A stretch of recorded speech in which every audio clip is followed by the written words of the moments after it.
Olá, boa noite. Está no ar o Show Business, o mais tradicional talk show de negócios da TV brasileira. E no programa de hoje vamos receber Dodi Sirena, um dos maiores empresários do setor cultural e de entretenimento do país. Eu sou Bruno Meyer e seja muito bem-vindo ao Show Business, que começa em instantes.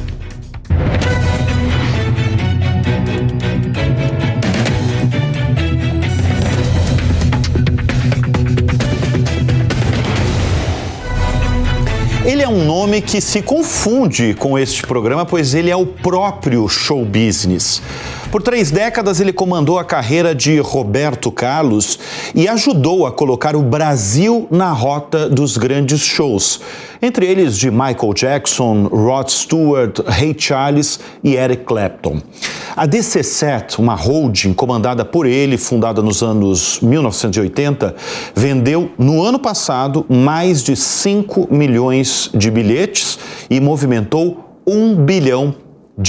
Nós vamos conversar neste bloco com Dodi Sirena, um dos maiores empresários do setor cultural e do entretenimento no país. Dodi, é um prazer recebê-lo aqui no estúdio do Show Business. Para começo de conversa, como é que está o mundo do entretenimento? O mundo do entretenimento, do show business, ele segue forte, ele segue muito rentável no Brasil? Bom, primeiro, Bruno, é um privilégio estar aqui, né?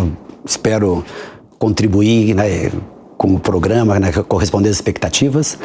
E para mim, um privilégio, uma honra estar atuando no mercado há tanto tempo, há 45 anos, quando nós iniciamos no sul do Brasil.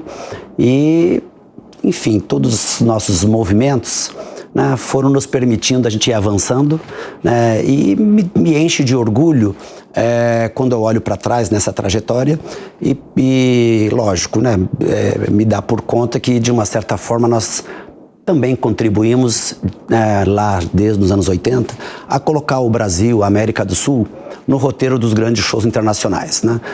Devo ressaltar que nos anos 80 o Rock in Rio, o primeiro Rock in Rio, foi uma grande divisor de água, né, que abriu as portas e chamou a atenção do mercado internacional.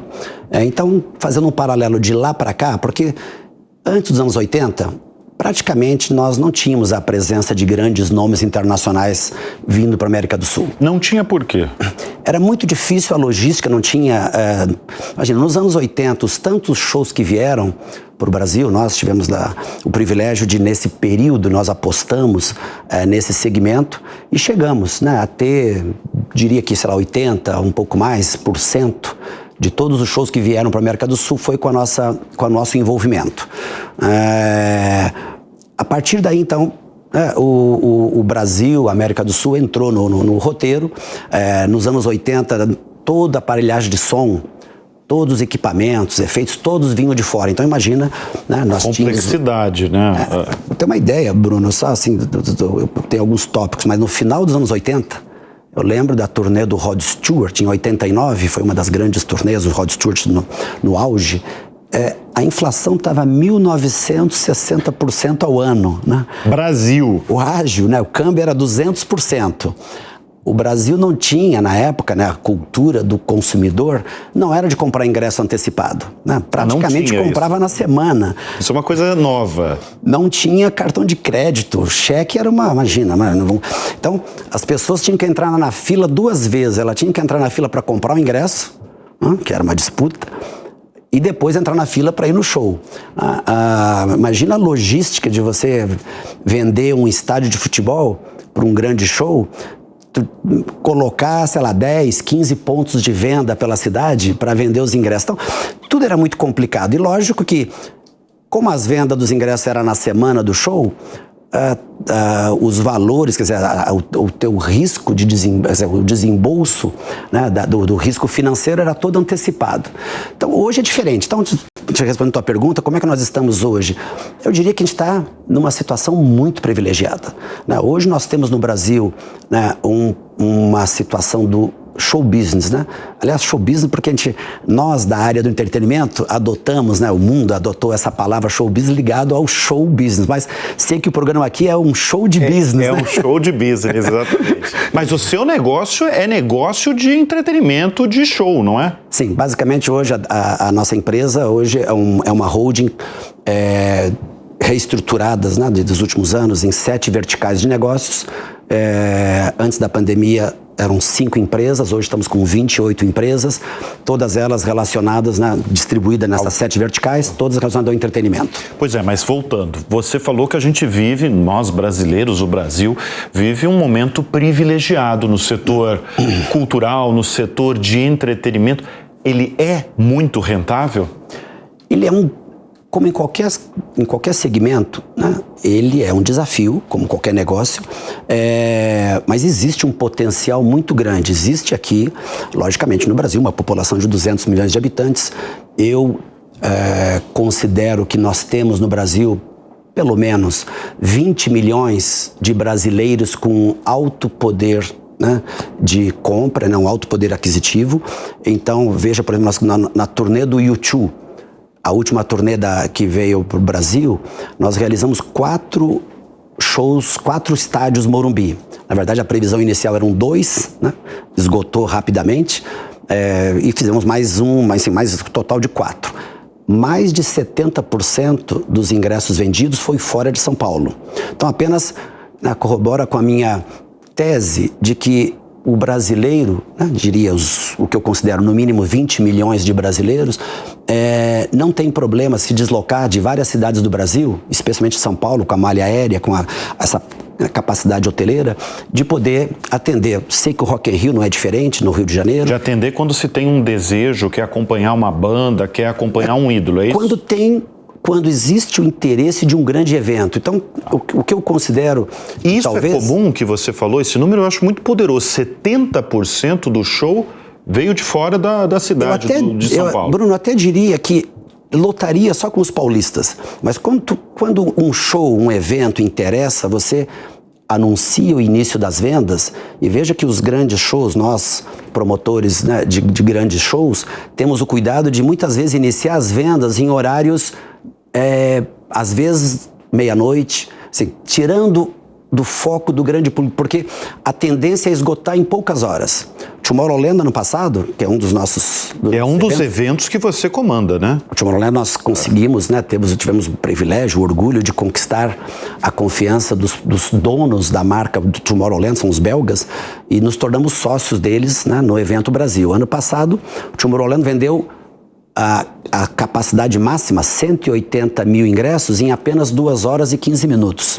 Então, quando tem uma avalanche dessas, quem chega primeiro, então, mesmo assim, com 180 mil ingressos vendidos em 2 horas e 15 minutos, nós vendemos mais de 30 mil ingressos para 98 países. Para 98 países. Então, é quase umas Olimpíadas, né? De tantos países participando. E eu não preciso nem... você já respondeu a pergunta, evidentemente, com esses números poderosos de vocês abrirem a bilheteria e vender num tempo recorde. O mercado está muito bom, então, para grandes eventos, para grandes shows, para esses eventos poderosos aí que vocês fazem. Nós necessitamos, faz parte, né, da nossa composição, né, de relação humana, estarmos agrupados. Então, no início da pandemia, nós aceleramos muito mais. Somente no período pandemia, a DC7 Group investiu mais de R$1 bilhão em concessões públicas. Então, o que aconteceu aí, chegando na questão dessa polêmica, né, ou o princípio de polêmica sobre... estourou essas a bolha. Turnês que foram canceladas. Né? Eu diria que não, isso é natural. Houve uma lei da oferta e da procura, naturalmente, mas os grandes acontecimentos, os grandes shows nacionais, internacionais, os grandes eventos foram bem sucedidos. Todos lotaram. Então, há uma oferta muito maior. Houve também, diria, uma irresponsabilidade de dimensionar, né, a expectativa, porque qual é a única habilidade de um promotor de eventos? São 3, basicamente. Saber identificar o local apropriado para o artista, qual o tamanho. Se o artista tem potencial para lotar um estádio ou um teatro. Preço de ingresso, que esteja de acordo com a capacidade, né, do bolso do consumidor. E divulgação. O resto é por conta do artista. Então, o que eu entendo que houve nessa princípio de polêmica sobre shows cancelados, né, bater no teto, enfim... Qual que foi o erro, afinal? Vamos pegar só esse caso ali da Ivete Sangalo, que foi muito propagado isso, né, nacionalmente. A Ivete estava celebrando, né, tá celebrando 30 anos, ela é uma das nossas principais artistas, né, que nós temos da nossa história do Brasil, né, do momento. Eu não participei de todo o processo, né, tenho relação, logicamente. Nós tínhamos feito... Ano passado, quando ela estava, né, logo anunciou essa turnê, nós tínhamos feito com ela o show com Rod Stewart, aqui no Allianz Parque, né, que a gente colocou o nome de Global Legends in Concert, né, que era reunir duas grandes lendas. E, então nós estávamos falando com ela, né, sobre tudo isso. Eu acho que houve ali na verdade, uma sucessão de erros, né, e acredito que talvez, né, a forma como as coisas foram concebidas, né, mas volto a dizer, eu não participei ali de todos os bastidores de tudo isso, mas a grande maioria dos artistas, e não é só no Brasil, teve outras situações no pós-pandemia no mundo, grandes artistas de grande repercussão, também tiveram que redimensionar qual é a capacidade, qual é, na verdade, o tamanho do local, né, para você sair em turnê. Então, acredito que tenha sido isso, né? Nem sempre o estádio é a melhor opção, né? Talvez, né, um local menor, enfim. Então, acho que, te respondendo a tua primeira pergunta, nós estamos vivendo, sim, nós, no Brasil, na América do Sul e no mundo, um momento extraordinário pós-pandemia de todo tudo que envolve entretenimento.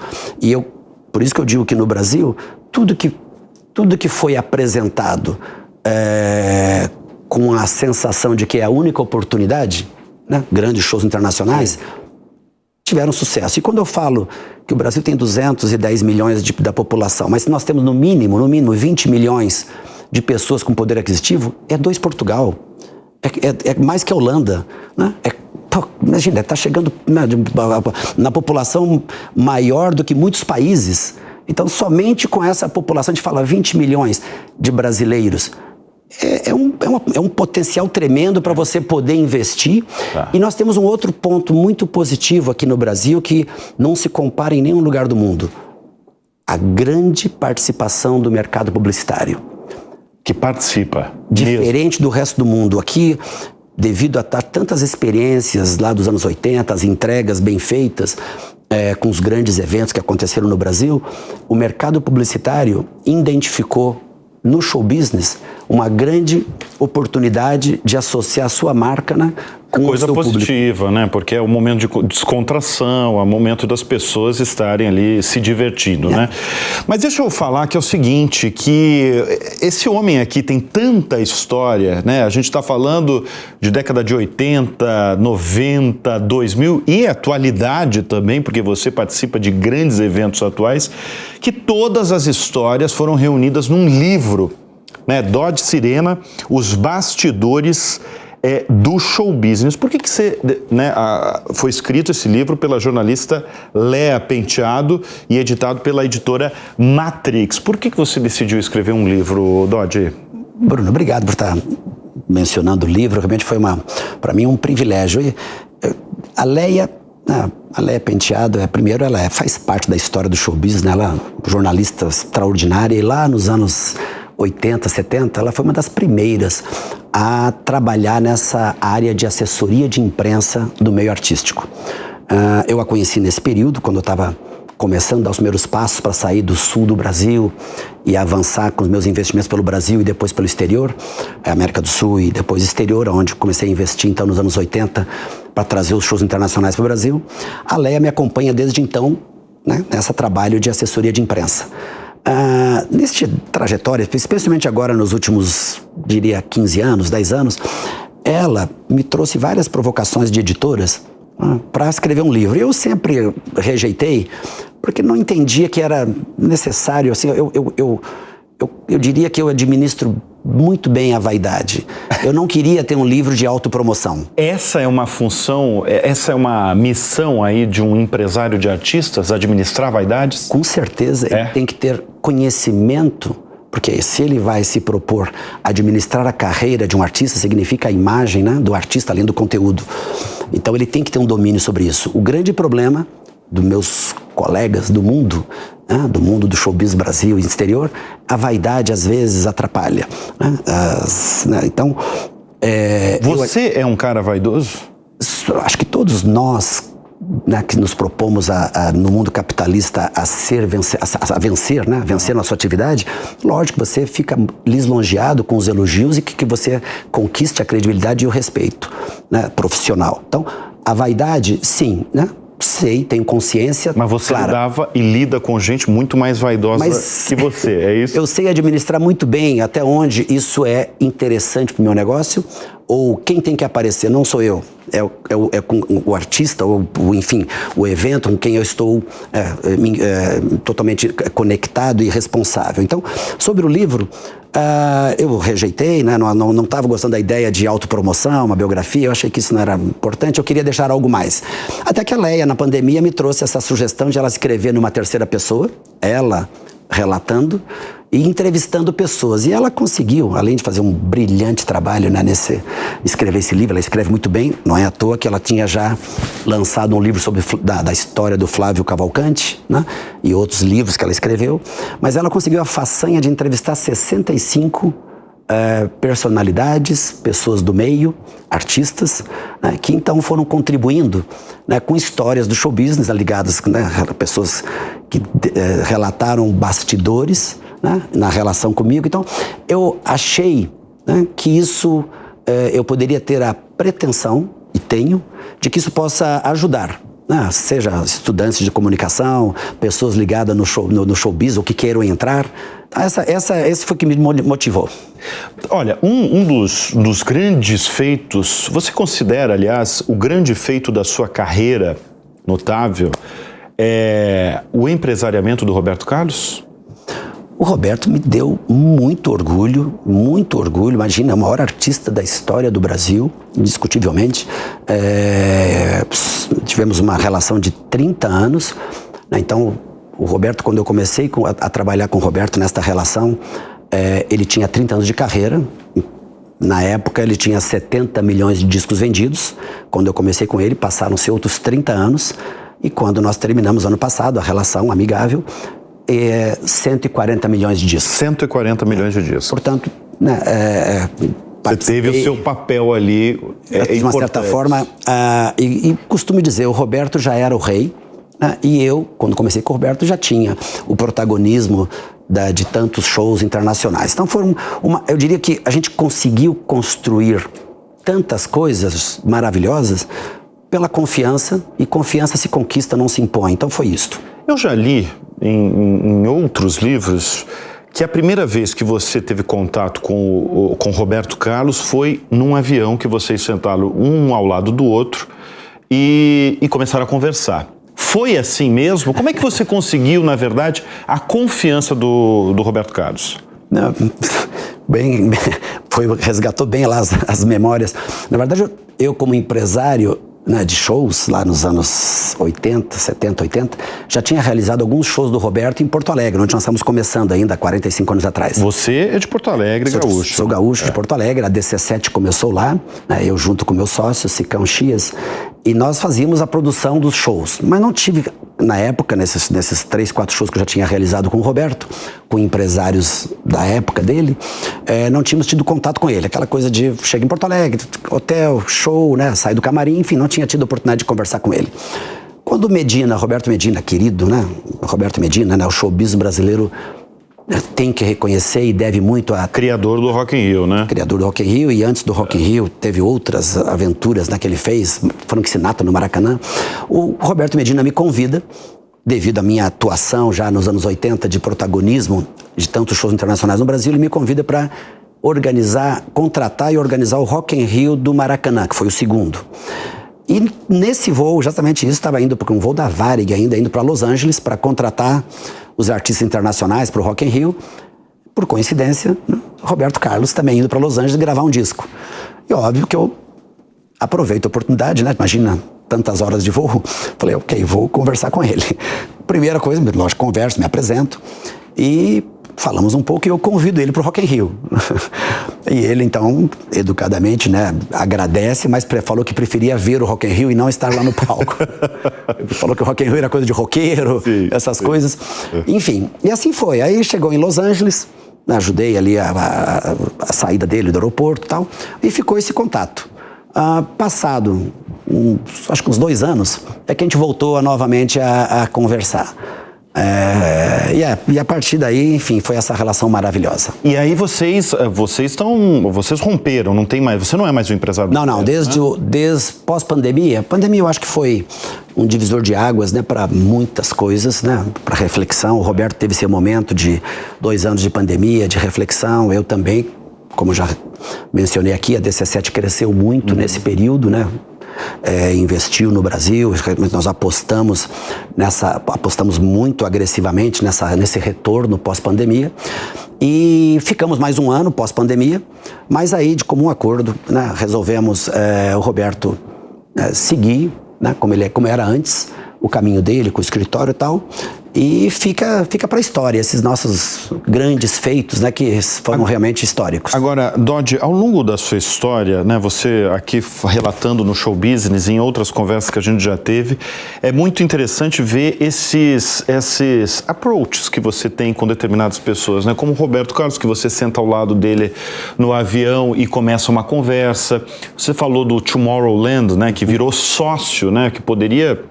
Sim. Não ter virado, porque é uma sociedade com os belgas, e ao longo da sua trajetória tem pessoas importantes que passaram por você, e você, de certa forma ali, a gente percebe que agarrou essa oportunidade. Você chama isso do quê? Sorte? Você considera que você tem sorte na vida? Bruno, eu acho que sorte na verdade, sorte é uma palavra muito ampla, né? Eu diria que sorte, como até a neurolinguística, eu escutei em uma outra oportunidade, eu li algo a respeito disso. Na verdade, é o encontro do preparo com a oportunidade.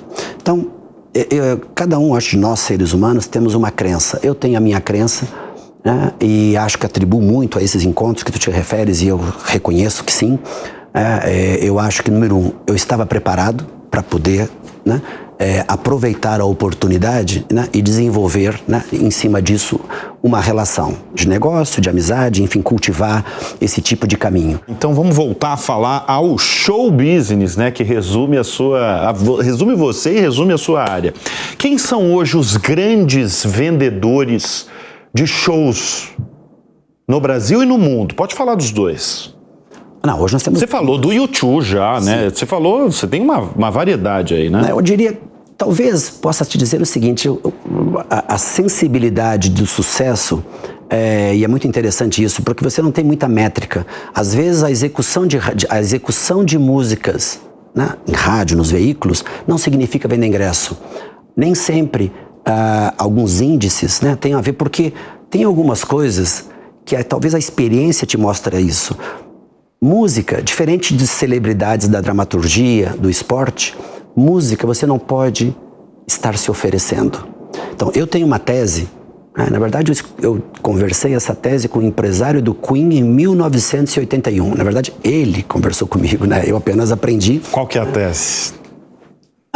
O artista da música, número 1, primeiro ele tem que estar comprometido com a verdade. Então, ele só pode cantar o que ele acredita. E muitas vezes o artista recebe uma música linda de um outro compositor, se encanta com a música linda, mas a letra não é o que ele pensa da vida. E isso, na sequência, o público vai identificar essa não verdade com que ele fala. Autenticidade, né? 2, a superexposição atrapalha a venda de ingresso. Então eu diria que a televisão aberta é um grande aliado da música, mas também pode atrapalhar. Mas imagina isso hoje com rede social. E Bruno, o que eu lamento como brasileiro é quando eu vejo grandes artistas fazendo coisas erradas em superexposição. Aí eu me pergunto, por que eles não olham o exemplo do exterior? Se Beyoncé, se Taylor Swift, se Coldplay, como é que eles se comportam? Então, aqui fica uma situação. Então, hoje nós temos um grande desafio, Bruno, dos artistas, que é a necessidade de ter seguidores nas redes sociais. Isso. Então, se tu tem lá... De expor o tempo todo a vida da maior parte, pelo menos, dos artistas. Mas, Bruno, aí é que eu faço a observação aqui, muito da minha visão. Por que o artista brasileiro não copia? Porque para ti ter muitos seguidores, é como a nossa televisão aqui, né? A Jovem Pan News, né? Enfim, o teu programa. Tu tem que ter um bom conteúdo. Espero que eu esteja contribuindo aqui para o conteúdo. Sem dúvida. Você tem que ter um bom conteúdo para o público ter interesse em ficar assistindo. Isso. Então, se você tem umas redes sociais, você tem lá vários canais de redes sociais, você tem que oferecer um grande conteúdo. Agora, como é que você oferece conteúdo para gerar audiência, ou seja, gerar seguidores? Para você, um artista que tem lá 30, 40 milhões de seguidores, ele praticamente tem as rédeas da sua carreira, porque ele consegue vender os ingressos, vender seus discos, enfim, se promover dentro daquele universo. Como é que você faz isso sem ter superexposição? Não. Aí eu digo, não precisa você se expor, não te desmistifique, porque o artista tem uma imagem, quer dizer, o fã tem uma imagem do seu artista, né, dentro do que ele se propõe. Agora, para que ficar na câmera, tô dormindo, tô acordando, olha a minha roupa. Interessante você falar isso. Isso. Olha a Taylor Swift, olha Coldplay, por exemplo. A DC7 não fez a última turnê da América do Sul, fez a anterior. Mas eu dou o exemplo de um Coldplay, que é um grande nome hoje, que lota, onde vai, ele lota tudo. Quando ele está em turnê, o vocalista chama-se Chris. Ele nunca aparece. Só que durante o dia tem 5, 6, 7, 10 posts mostrando: chegaram na cidade, desceram do avião. Aqui, olha o público olha o público chorando aqui, umas fãs chorando. Agora vamos falar com o diretor de palco para ele falar o que vai ter de efeitos. Tu enche de conteúdo que o público quer saber o que vai acontecer, sem que o artista está ali sendo exposto demais. Então, quando eu falo da TV aberta, você está entrando na casa das pessoas sem pedir licença. Claro que a pessoa liga a televisão se quiser, lá que você quiser. Então, por exemplo, Jennifer Lopez, ela tem uma super exposição no cinema. Tu paga para ir. Sim. Agora, quando você chega e entra na tua casa, você tem que ter na hora certa, o momento certo e saber como falar, quando e o que falar. É muito interessante isso que você está falando, porque, na verdade, a maior parte dos artistas hoje, eles estão descumprindo o que você tem falado. Você usou um exemplo ótimo, né, do Coldplay que... E vou mais longe, Bruno. Olha o Roberto Carlos. Sabe assim, então, quando eu vejo grandes artistas brasileiros, para que a superexposição? Veja o Roberto Carlos. É um sucesso, é um exemplo do Brasil. Veja Rolling Stones, U2, Coldplay, Taylor Swift, Rihanna, Beyoncé. Para que estar com essa... Então, ponto 1, tem que ter conteúdo. Agora, faça de uma maneira inteligente. Não precisa você estar se despindo sem necessidade. Ô, Dodge, a gente está falando aí sobre lições aí que um artista deve tomar ao longo da carreira. Agora, você, de Michael Jackson, Eric Clapton, U2, qual foi a maior extravagância que você presenciou nesse tempo de pedido, de exigência de artista? Certamente teve alguma. Não, Algumas, eu estou selecionando uma só, Dodge. Não, tem muitas, sim. Tô pedindo uma só. Tem muitas, mas primeiro eu vou dar umas engraçadas, uma engraçada. Dá uma engraçada. Mas eu acho normal, o artista quando sai de casa, a gente quando viaja e fica pulando em férias mesmo, vai fazer uma viagem de férias de 10 cidades, na quinta cidade já está perdido direito. Então, o artista que sai em turnê, a cada 2 dias ele está numa cidade diferente, é normal que ele queira produzir no seu redor, né, um ambiente como se estivesse em casa. Agora, uma curiosa foi Pavarotti. A gente realizou os últimos shows do Pavarotti no Brasil, mas teve um que foi lá em Salvador, que era com... Eu tinha feito já o show do Pavarotti com o Roberto Carlos, em Porto Alegre, que foi um acontecimento. E em Salvador era Bethânia e Gal Costa. Até aí tudo bem e tal. Só que quando vem, chama-se rider, né? O rider técnico é quando vem aqueles, o que os artistas pedem, né? De tudo que eles precisam. Aí vem um pedido de hotel, ele tinha um problema na coluna, tá? Então ele queria um hotel assim, tal, e 100 travesseiros. Só que o 100... Já sei o que é. Já sei. 100 travesseiros, assim, não aí trocaram o S pelo C. Resumo, foram buscar 100 travesseiros. 100 travesseiros? Mas pra que o cara queria 100 travesseiros? Então, a pergunta, a orientação do rider técnico era: não quero nenhum travesseiro na suíte. Era então sem nenhum travesseiro. E aí... Ai, Dodge. Tem várias outras Tem tantas, muitas né? outras, né? Não, olha, toda entrevista aqui no Show Business, eu pergunto a referência da pessoa, porque eu acho que revela muito da pessoa. Eu não vou perguntar para você quem é a sua referência na vida e nos negócios. Eu vou fazer uma outra pergunta. Quem são os seus ídolos musicais? Ou o seu ídolo musical, Dodge? Eu respondo as duas, tá? Bom, como ídolo musical, eu eduquei meus ouvidos, né? O que você gosta de ouvir? Eu eduquei meus ouvidos desde lá de pequeno, desde os 12 anos que eu trabalho com música, enfim, de várias coisas, de ter um gosto bastante, né, direcionado ao que vai dar certo, o que vai ser sucesso. Então, de uma certa forma, eu tenho isso. Mas diria que, até pela história da minha vida, tá, eu diria que um dos artistas que eu tenho o prazer de escutar é Rod Stewart, no exterior, né? E no Brasil, Roberto Carlos, por razões óbvias, né? Até por 30 anos envolvido, então conhecendo as razões e as motivações e as inspirações da maioria das músicas, então faz com que eu tenha grande prazer nisso. Mas eu respondo a primeira pergunta rapidamente, é que eu tenho sim um ídolo. Onassis, Aristóteles Onassis. Tenho grande admiração por a história dele, né? Enfim, então isso é um exemplo de superação.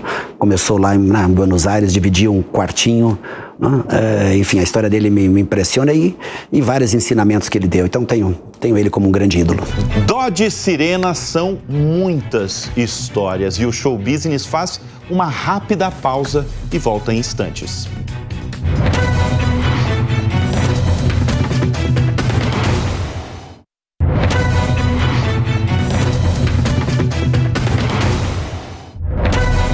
E a gente volta com o Show Business nessa edição com Dodge e Sirena, um dos maiores nomes do setor de entretenimento e cultural do Brasil. Dodge, eu gostaria de voltar a falar com você sobre o nome que talvez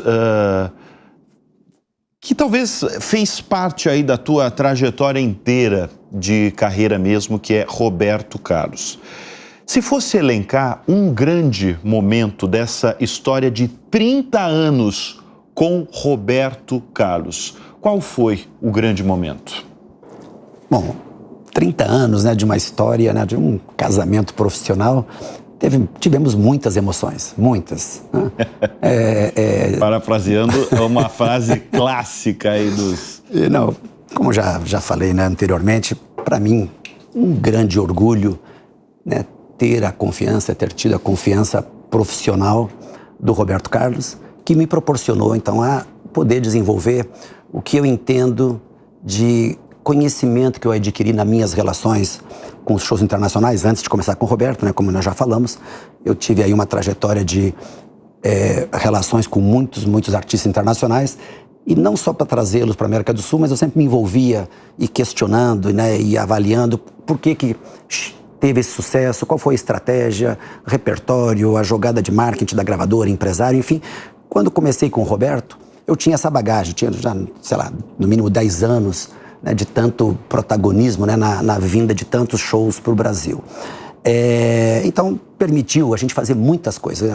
O Roberto, já com 30 anos de carreira, quando nós começamos, né, foram mais 30 comigo, ou seja, total 60, ele não precisava correr tantos riscos em tantas provocações que eu fiz. Então, te respondendo, a gente teve, né, muitos, por exemplo, a gravação de um disco, né, de um projeto, né, em Londres, no Abbey Road. Foi um marco histórico, né, imagina, ter todo esse envolvimento. Fizemos o navio, quer dizer, esse é um desafio. O Roberto aceitar o desafio de nós contratar, fretar um navio, né? Com essa preocupação de os artistas na época que iam para o navio eram artistas, como eu já falei, né? Artistas de quase final de carreira e tal. Então nós tínhamos o desafio de passar a imagem que o Roberto é que fretou um transatlântico. Ele era que era o dono. Então foi um grande desafio, um show em Las Vegas, mas eu diria que o grande momento, acho assim, de histórico foi Jerusalém. Jerusalém. O show que nós realizamos, transmitido para 115 países, né, foi realmente histórico. E eu, olhando para trás, eu mesmo fico surpreso, né, com a gente ter tido a ousadia. A TV Globo, vale registrar que foi uma parceira também fundamental, né, para poder viabilizar tudo isso, porque precisávamos, obviamente, não só a venda de ingressos, mas tinha que termos o suporte do mercado publicitário, a venda, para isso tinha que ter essa visibilidade para poder ter os patrocinadores, né, colocando uma verba necessária para viabilizar o projeto. Mas, assim, a Léia Penteado escreveu um livro também sobre Jerusalém, e os bastidores foram impressionantes. Então, te respondendo, Jerusalém foi, eu diria, um fato histórico. E talvez para ilustrar bem essa resposta, alguns meses depois da realização com esse sucesso, né, absurdo lá desse evento de Jerusalém, o empresário do Paul McCartney, que veio ao Brasil, que já era conhecido, ele veio justamente no período de carnaval, no ano em que o Roberto foi homenageado pela Beija-Flor, naquele desfile que acabou Beija-Flor sendo campeã. E aí ele estava lá, então convidei ele para o carnaval, né, lá no nosso camarote, lá do Roberto, e ele me disse: Dodge, os Beatles nunca foram a Israel. Eu tive, né, o atrevimento, a ousadia de levar um Beatle a Israel. Levei para Tel Aviv. Fizemos lá um show, foi histórico. Agora, eu estou preocupado do Paul McCartney me cobrar quando ele souber que teve um artista que fez um show em Jerusalém e que não foi um Beatles. Né? Tamanho, então, a responsabilidade e a repercussão.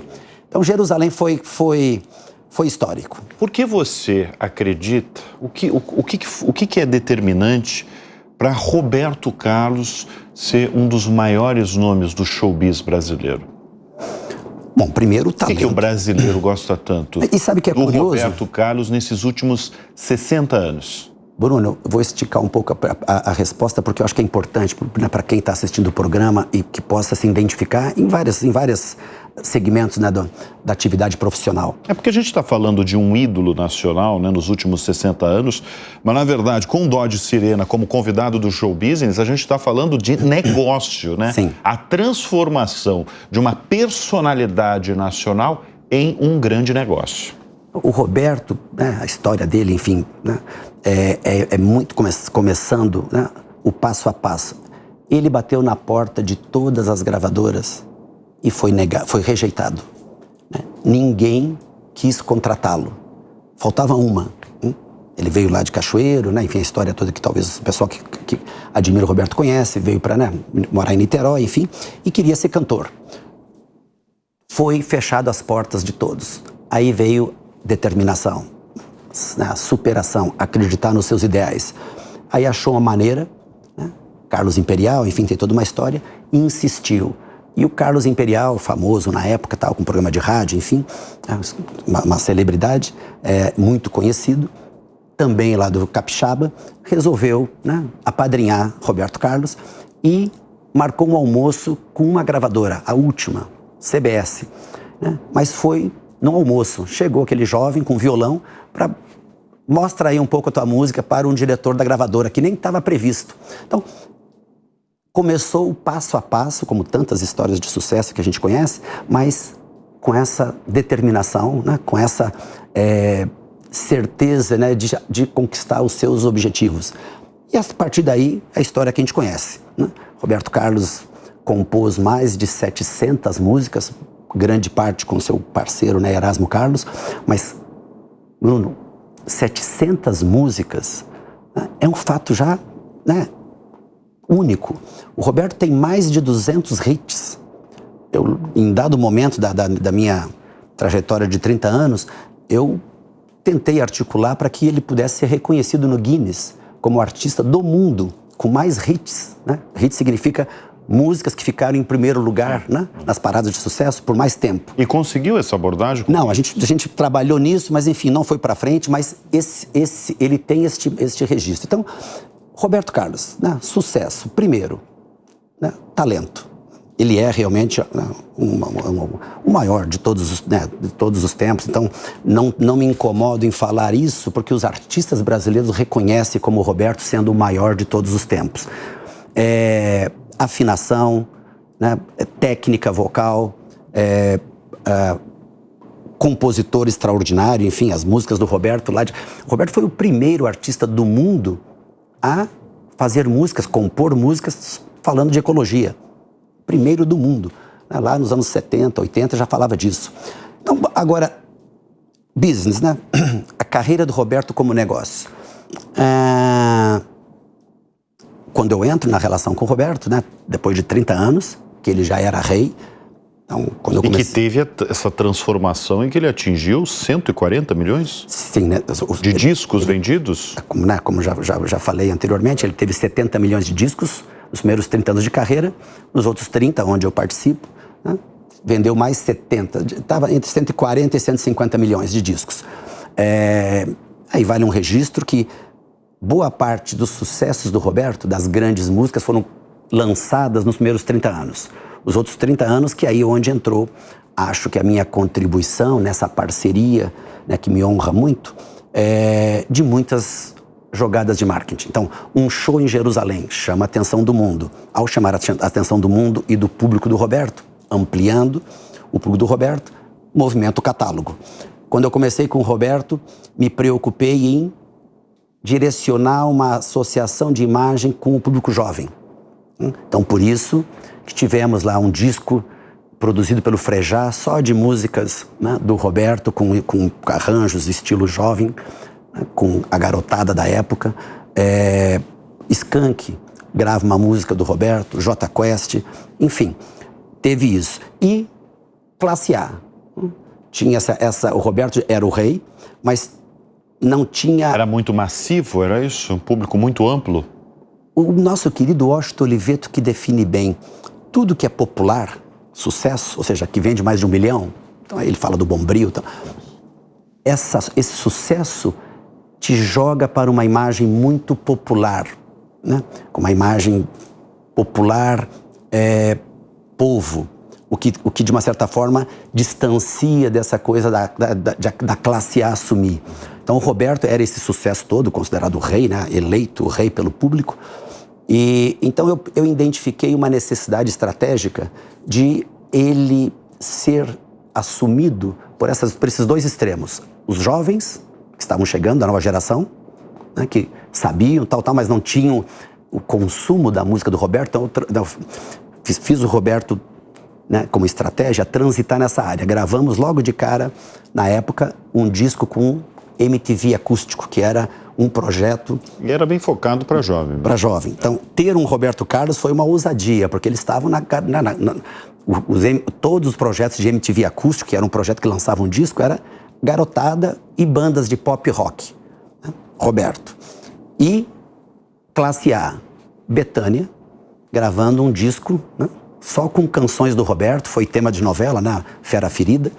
Então a gente, logo no meu início dos primeiros 30 anos, né, a gente já trabalhou, né, estrategicamente para a gente transitar nesses dois, eu vou chamar de extremos. Jovens e públicos mais classe abastados, vamos chamar assim, classe A, né? A classe A ter o orgulho de dizer que, né, admira, né, que compra os discos, que tem como as músicas do Roberto como as mais preferidas, enfim. Então, aí, Bruno, tem uma série de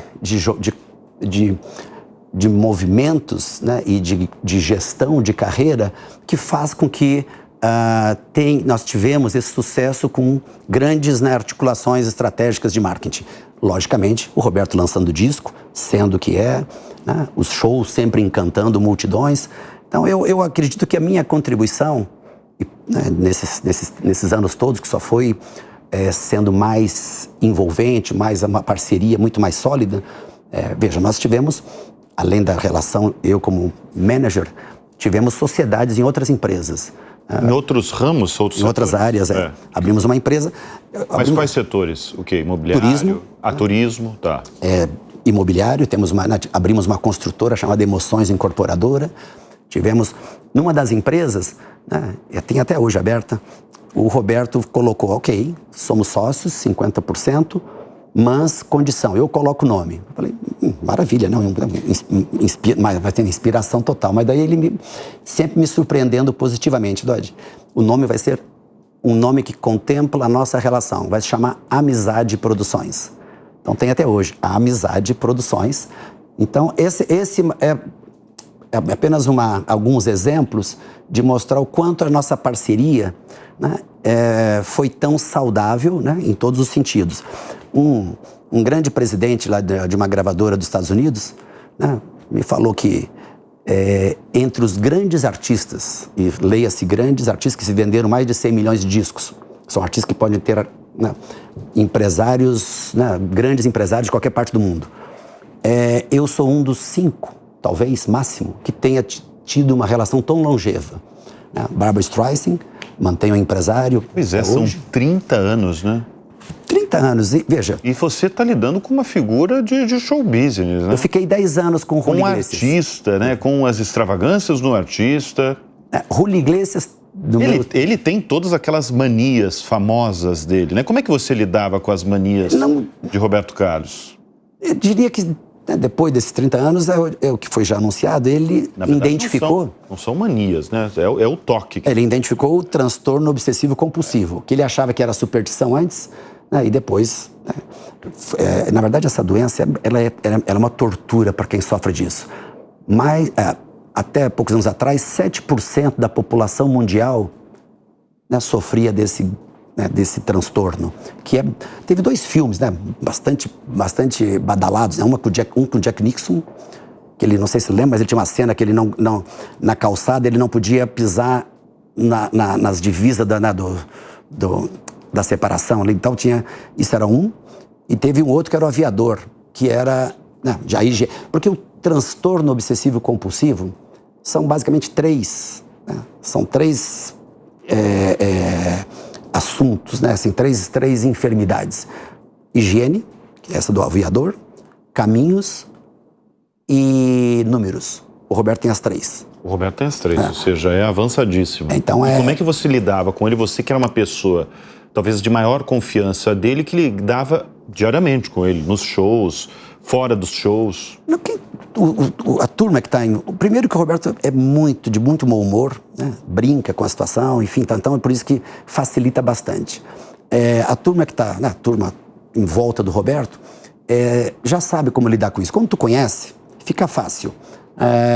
Lógico que tem umas situações que complicam um pouco, né, para ele. Quando o querido, né, que Deus o tem em bom lugar, o filho do Roberto, Dudu, quando ele leu uma matéria sobre o toque, né, ele levou para o pai dele dizendo: pai, olha aqui, eu acho que isso aqui o senhor se identifica, né? Ao invés de ser achando que era uma superstição, né, exagerada, era um toque. E aí o Roberto, né, conversou comigo sobre isso, eu procurei uma profissional aqui de São Paulo. Lembrava da Luciana Vendramini, que tinha sofrido muito com isso. A Vendramini, minha amiga, liguei para ela para me dar algumas instruções. Quem é a profissional que, né, que te ajudou, que fez você sair desse buraco? É um buraco. E ela me indicou a psiquiatra. Eu tive duas consultas com ela. A primeira eu me fiz do paciente, né? E a segunda, falei a verdade e falei: eu quero que me ajude como lidar com quem sofre dessa doença, né? E aí me deu todas as instruções e eu conectei o Roberto com ela, né, para poder seguir um tratamento. Mas é uma tortura para quem sofre disso, uma tortura. Mas quando tu conhece, então, Roberto, caminhos, né, ele tem que voltar pelo mesmo lugar que foi. Não só ele, pessoa física, documentos, né? Então, se ele estivesse aqui gravando contigo, tivesse algum documento importante, ter que sair por onde entrou, enfim. Agora, quando tu sabe disso, fica fácil. Agora, a gente, ao longo dessa edição, a gente está falando de sucessos, né? Um ídolo nacional, Roberto Carlos, a história de sucesso de Dodge Sirena. Mas e erros?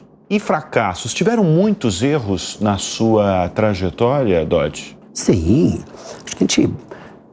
Isso não existe como você ser perfeito, né? Acho que Qual que foi o grande erro ali da sua trajetória? Eu diria primeiro que eu aprendi com meu pai, uma das grandes lições, né? O seu João Antônio, né? O poderoso João, que é famoso. Ele me deu uma lição de vida espetacular, que é se levantar. Cair, todo mundo cai, né? O importante é você estar preparado para se levantar, né? Eu sempre costumo dizer que não importa o que acontece com você, e sim como você reage com o que acontece. Então, todos os tombos que eu levei, né, foram aprendizados, né? E a gente se levantou. Então, acho que experiência nada mais é do que isso, né? E nada mais é do que você reconhecer o erro. Se você comete de novo pela segunda vez, aí é burrice.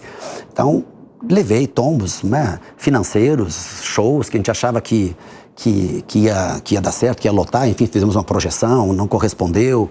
Mas já aconteceu de entrar num show e ter 10 pessoas na plateia? Já. Mas com o Roberto? Não, com o Roberto. Não, Roberto. Felizmente, Roberto, todos 30 anos de muito sucesso. Mas você já fez muito show aí que tiveram 10 pessoas na plateia. Não, no início, lógico, tal, mas tivemos. Eu tive, por exemplo, né, quem diria, né? Disney, Mickey. Perdi dinheiro com a Disney. Você perdeu dinheiro com a Disney? A Disney a gente trouxe nos anos 90, Disney on Ice. Então, eu turnei pelo Brasil, aqui em São Paulo, no ginásio Ibirapuera, e não foi bem, não sei. Eu volto a dizer, já falei aqui, volto a dizer que a competência de um promotor de eventos, né, ele tem que dominar 3 coisas: local, preço de ingresso e divulgação. O resto é por conta do artista. Então, você tem que botar no local apropriado. Não adianta você pensar que um artista lota um estádio, né, e ele tem potencial para ginásio. Então, por isso que teve cancelamentos, teve situações aí, né, delicadas no exterior, né? Esse ano teve shows que foram cancelados no exterior por essa projeção mal feita. Então, a competência de um promotor, tem muitos... Um dos grandes problemas da minha área, né, do meu segmento de promotores, que são a vaidade é um grande problema. E ele se autopromove como sendo os grandes responsáveis pelo sucesso. Não, na verdade, ele tem que adequar o evento para um local apropriado. O preço de ingresso tem que estar de acordo com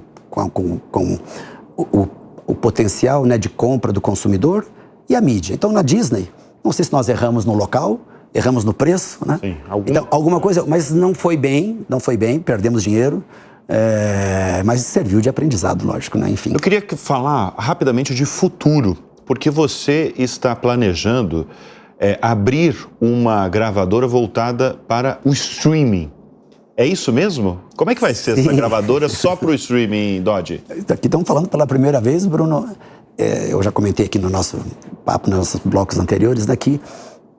Antes da pandemia, né, a DC7 tinha 5 empresas. Hoje tem 28 empresas. Nós reestruturamos a empresa em 7 verticais. E o próximo investimento, a próxima estrutura será, né, uma área de management. 30 anos com o Roberto. Além do Roberto, tive 10 anos de Julio Iglesias para América do Sul e África, e outros 14 artistas. Então, eu tenho uma certa experiência, dei esse tempo, né, até para me dedicar aos meus negócios, enfim, essas 28 empresas foram pós-pandemia, mas está no meu DNA, no meu prazer, né, eu diria assim, no sangue, esse envolvimento direto com o artista, né, desde os 12 anos que eu estou envolvido nisso. Então, decidi, né, novamente investir nessa área, né? E tenho um parceiro junto. Então, qual é a minha visão? Ter uma gravadora onde a gente vai se propor a trabalhar 360 neste novo segmento, nessas novas ferramentas. O consumidor elegeu o streaming como canal, né, de consumo da música. As gravadoras, via de regra, trabalham a música. Então, né, esperam o artista trazer o material, trabalham junto com o artista, e eles se concentram basicamente em divulgar a música. Hoje, para ter uma ideia, Bruno, até alguns meses atrás, eram 120 mil músicas diárias subindo só no Spotify. Você sabe que tem vários hoje canais, né, de... Por dia. Por dia. 120 mil por dia. Por dia. Então, o que quer dizer isso? Fora os outros, né, canais de consumo de streaming, né? Spotify é muito popular no Brasil. Nos Estados Unidos é a Apple Music, enfim, a França, né, a RD, o Deezer, tem vários canais, né, como televisão. A Spotify é a mais presente, né, na maioria dos continentes. Só no Spotify, 120 mil músicas por dia. O que quer dizer isso? A indústria da música está mais voltada para quantidade do que qualidade. Então despeja no mercado o máximo de músicas, aquelas que fizeram algum barulho, deram Aí vai ser investido? Vai ter um investimento maior? Aí faz um investimento maior. Via de regra é isso. Logicamente que tem grandes artistas que tu já sai com uma estratégia. O que eu acho de errado é a minha crítica à indústria da música? Primeiro, que não está mais se prestando atenção, né, no trabalho de construir a carreira de um artista. Então, fazendo o paralelo, quando nós estávamos na época do vinil, né, do disco, era muito mais seletivo o processo, porque a gravadora tinha que escolher o artista que já fazia um certo sucesso numa região. Era um investimento muito grande botar ele no estúdio, gravar e prensar os discos, né? Então, se não vendesse, aqueles discos iam para o lixo. Então, esse trabalho tinha que ser com a certeza, ou pelo menos a expectativa de que o artista ia ser um sucesso. Hoje não tem nada disso. Hoje você grava a música no teu quarto, da tua casa, né? A música, tu lança ela, né? Sobe ela na plataforma e pronto.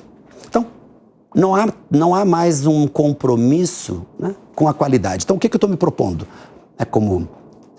E logicamente, com essa minha trânsito, e de novo, né, não sou e nunca fui melhor do que ninguém, mas eu acho que me preparei, né, para ser melhor do que eu era, sempre, né, a gente aprende sempre para ser melhor do que era e não para ser melhor do que ninguém, mas eu tive muito conhecimento. Então, eu fui convidado já para ser presidente de gravadora, e certamente falo isso porque pessoas importantes reconhecem que eu tenho um conhecimento dessa área do outro lado do balcão. Ser empresário de artista significa ter o sucesso e você administrar o sucesso, shows, estratégia.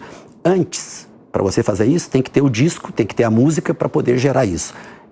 Eu transito, né? Eu me preparei para transitar nessas duas áreas. Então, o nosso projeto é um trabalho com artista 360. É desde o repertório, né? Desde a imagem, né? Desde a postura, né? O lançamento, a estratégia correta. E aí volto a dizer assim, como foi importante essa minha observação lá na minha época de tanto envolvimento com os artistas, de entender, ou pelo menos saber como é que foi feito as estratégias dos grandes artistas que fizeram sucesso. Tudo está voltado, lógico, além do talento. Repertório, quer dizer, conteúdo e embalagem, né? Então, é isso que a gente se propõe. Então tá vindo uma gravadora aí pro streaming. Já tem nome essa gravadora? Não. A partir do ano que vem uma gravadora, logicamente, conectada com o mercado e uma área de management. Muito bem. O Dodge Sirena tem tanta história que a gente podia fazer mais um programa, mas esse programa tem limite. E eu quero agradecer a sua presença aqui no estúdio, por compartilhar, obrigado pela confiança, por compartilhar tantas histórias, tantas ideias, tantas estratégias. O nosso espectador fiel pode falar, nossa, mas fazer um programa de entretenimento, a gente faz raramente, mas a gente sempre escuta os maiores de todos os setores. E Dodge Sirena, sem dúvida, é talvez o maior nome do setor de entretenimento do Brasil. Obrigado pela presença. Obrigado, Bruno. Eu fico muito feliz. Na verdade, eu me preparei na vida para estar atrás das cortinas, né? Estou aqui agora, né, falando contigo. Uns holofotes em você. Mas me sentindo muito à vontade, espero ter correspondido às expectativas, né, falar da nossa atividade, dos bastidores do show business, né, que Léa Penteado colocou tão bem no livro. Então, agradeço. Fico muito feliz mesmo com essa nossa conversa tão maravilhosa, tão fácil de conduzir esse papo. E eu agradeço também a você, a sua confiança. O Show Business vai ficando por aqui. Eu tenho um convite, aliás, antes de encerrar o programa. Se você quiser ter mais conteúdos exclusivos aqui da Jovem Pan, com vídeos, por exemplo, dos nossos comentaristas, faça a sua assinatura. Entre lá, www.jovempan.com.br e assine. Obrigado. mais uma vez. A gente volta na semana que vem. Até lá. Tchau.